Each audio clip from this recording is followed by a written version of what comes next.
Hi. നിങ്ങൾ എന്തെങ്കിലും തുടങ്ങണമെന്ന് വിചാരിച്ചിരുന്നിട്ട് അയ്യോ മറ്റുള്ളവരെന്ത് വിചാരിക്കും അങ്ങനെ അങ്ങനെ ഓർത്തോർത്ത് എന്തെങ്കിലും ഇങ്ങനെ മാറ്റി വയ്ക്കാറുണ്ടോ? ഞാൻ അങ്ങനെയാണ്. എന്ത് ചെയ്യുമ്പോഴും അയ്യോ അവരെന്ത് വിചാരിക്കും, അത് ശരിയാവുമോ, ഞാൻ ചെയ്തത് ശരിയായില്ലെങ്കിൽ അവരെന്ത് കരുതും, അവരെന്ത് പറയും, അങ്ങനെയൊക്കെ. ഈ കണ്ടൻറ് ക്രിയേഷൻ പോലും ഞാൻ അങ്ങനെയാണ് മാറ്റി വെച്ചുകൊണ്ടിരുന്നത്.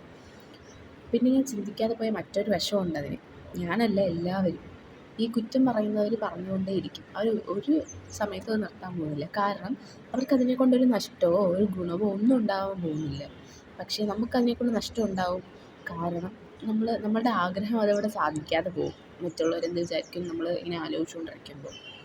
അപ്പോൾ നമ്മൾ വെറുതെ അതൊക്കെ ഓർത്ത് ടൈം കളയാതെ അവരെന്തോ പറയട്ടെ, പറയുന്നവർ എന്തായാലും നിർത്താൻ പോകുന്നില്ല ഒരു കാര്യത്തും. അപ്പോൾ അതൊക്കെ ഓർത്ത് വെറുതെ ടൈം കളയാതെ എന്താണ് നമ്മളുടെ ആഗ്രഹം അത് നമ്മൾ ഇത് ചെയ്ത് നമ്മൾ മുന്നോട്ട് പോവുക. അപ്പോൾ ഇത്രയേ ഉള്ളൂ. Thanks for watching. ബൈ.